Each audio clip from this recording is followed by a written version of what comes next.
हरे कृष्ण। ईश्वर भाव किसे कहते हैं?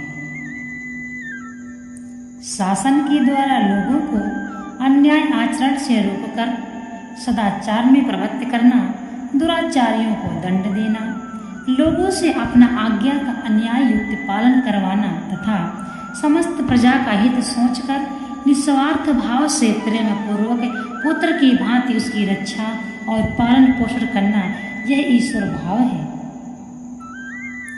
ये सब क्षत्रियों के स्वाभाविक कर्म हैं। इसका क्या मतलब है? इससे यह भाव दिखलाया गया है कि क्षत्रियों के स्वभाव में सत्व मिश्रित रजोगुण की प्रधानता होती है। इस कारण उपर्युक्त कर्मों में उनकी स्वाभाविक प्रवृत्ति होती है। इनका पालन करने में उन्हें किसी प्रकार की कठिनाई नहीं होती।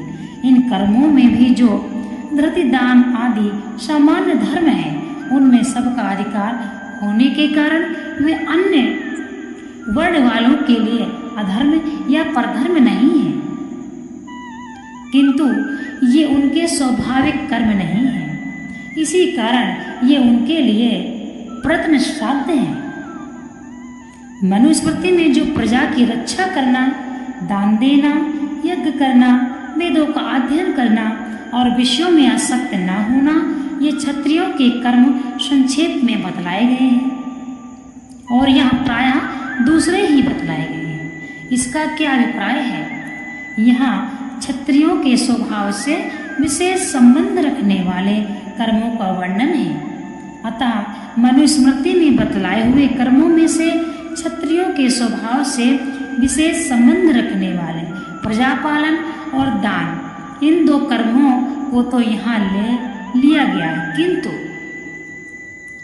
उनके अन्य कर्तव्य कर्मों का यहाँ विस्तार पूर्वक वर्णन किया गया है। इसीलिए इनके सिवा जो अन्य न्याय कर्म क्षत्रियों के लिए दूसरी जगह कर्तव्य बतलाए गए हैं, उनको भी उनके साथ ही समझ लेना चाहिए।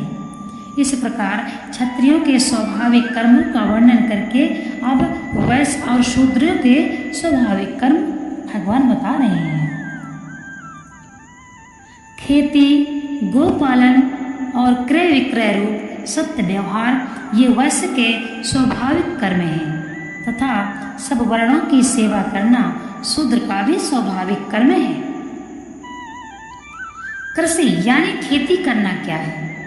न्यायानुकूल जमीन में बीज बोकर गेहूं, जौ, चने, मूंग, धान, मक्की, उड़द, हल्दी, धनिया आदि समस्त खाद्य पदार्थों को, कपास और नाना प्रकार की औषधियों को और इसी प्रकार देवता, मनुष्य और पशु आदि के उपयोग में आने वाली अन्य पवित्र वस्तुओं को उत्पन्न करने का नाम कृषि या खेती है।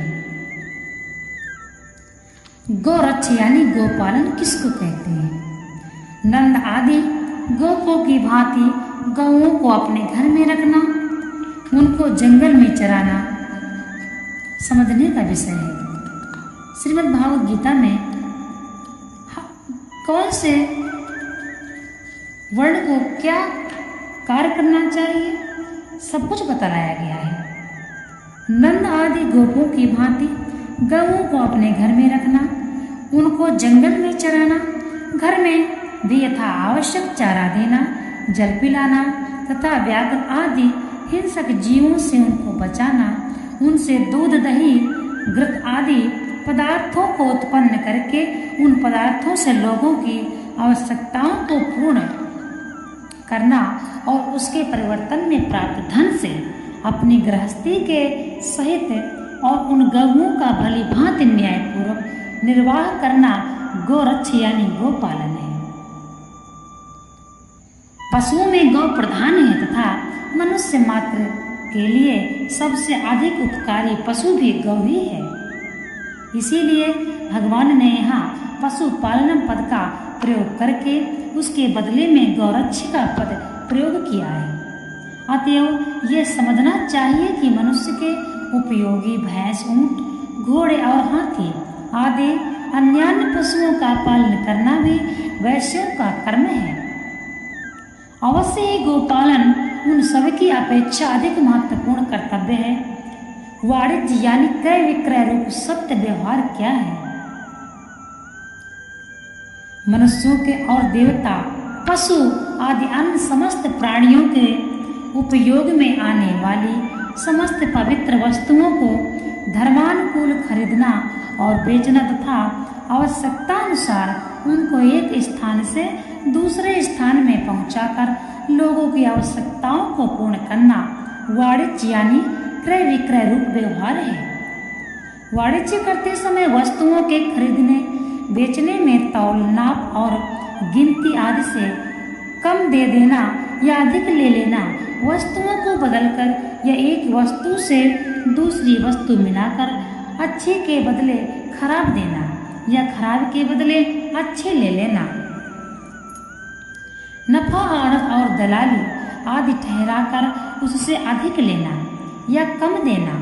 इसी तरह किसी भी व्यापार में झूठ कपट चोरी और जबरदस्ती का या अन्य किसी प्रकार के अन्याय का प्रयोग करके दूसरों को इस तत्व को हड़प लेना, ये सब वाणिज्य के दोष हैं।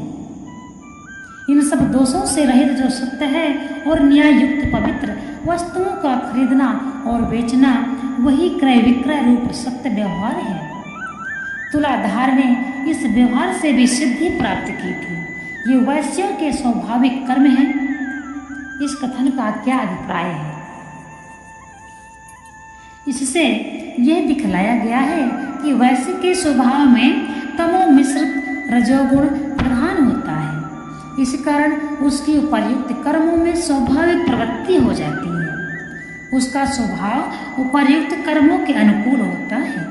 अतएव इनके करने में उसे किसी प्रकार की कठिनता नहीं मालूम होती। मनुस्मृति में जो उपर्युक्त कर्मों के सिवा यज्ञ अध्ययन और दान तथा ब्याज लेना, ये 4 कर्म वैश्य के लिए अधिक बतलाए गए हैं। यहाँ उनका वर्णन क्यों नहीं किया गया है? यहाँ वैश्य के स्वभाव से विशेष संबंध रखने वाले कर्मों का वर्णन है। यज्ञादि शुभ कर्म द्विजमात्र के कर्म है, अतः उनको उसके स्वाभाविक कर्मों में ही बतलाया गया है। और ब्याज लेना वैश्य के कर्मों में अन्य कर्मों की अपेक्षा नीचा माना गया है। इस कारण उसकी भी स्वाभाविक कर्मों में गणना नहीं की गई है। इनके सिवा समदमादि और भी जो मुक्ति के साधन हैं, उनमें सबका अधिकार होने के कारण वे वैश्य के स्वधर्म से अलग नहीं है, किंतु उनमें वैश्य की स्वाभाविक प्रवृत्ति नहीं होती है। इस कारण उसके स्वाभाविक कर्मों में उनकी गणना नहीं की गई है। उपर्युक्त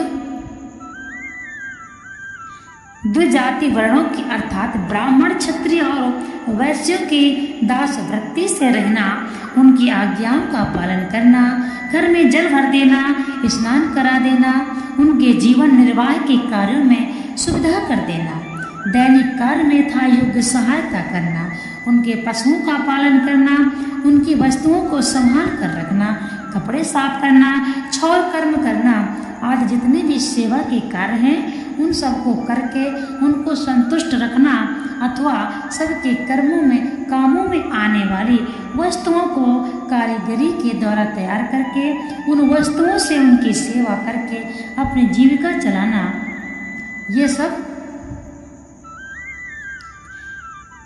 देखिए जो भी ये बतलाया जा रहा है किस धर्म के लोगों को क्या करना चाहिए और जो हम करते हैं वह क्या है, ये बतलाया गया है। यह शूद्र का भी स्वाभाविक कर्म है। इस कथन का क्या भाव है? यहाँ अपी पद का प्रयोग किस लिए किया गया है? शूद्र के स्वभाव में रजो मिश्रित तमोगुण प्रधान होता है। इस कारण उपर्युक्त सेवा के कर्मों में उसकी स्वाभाविक प्रवृत्ति हो जाती है। ये कर्म उसके स्वभाव के अनुकूल पड़ते हैं, अतएव इनके करने में उसे किसी प्रकार की कठिनता का बोध नहीं होता। यहाँ अपी का प्रयोग करके भगवान ने ये भाव दिखलाया है कि जैसे दूसरे वर्णों के लिए उनके अनुरूप अन्य कर्म स्वाभाविक हैं, इसी तरह शूद्र के लिए भी सेवा रूप कर्म स्वाभाविक है। साथ ही यह भाव भी दिखलाया गया है कि शूद्र का केवल एक सेवा रूप एक कर्म ही कर्तव्य है और वही उसके लिए स्वाभाविक है, अतः उसके लिए इसका पालन करना बहुत ही सरल है। शूद्रों को क्या करना चाहिए ये भगवान ने बताया, वैश्यों को क्या करना चाहिए और ब्राह्मण और क्षत्रिय का क्या धर्म है। श्रीमद् भागवत गीता से यह हमको सब कुछ समझ में आता है, इसलिए श्रीमद् भागवत गीता पढ़ना चाहिए और अपने जीवन की गति को सुधारना चाहिए।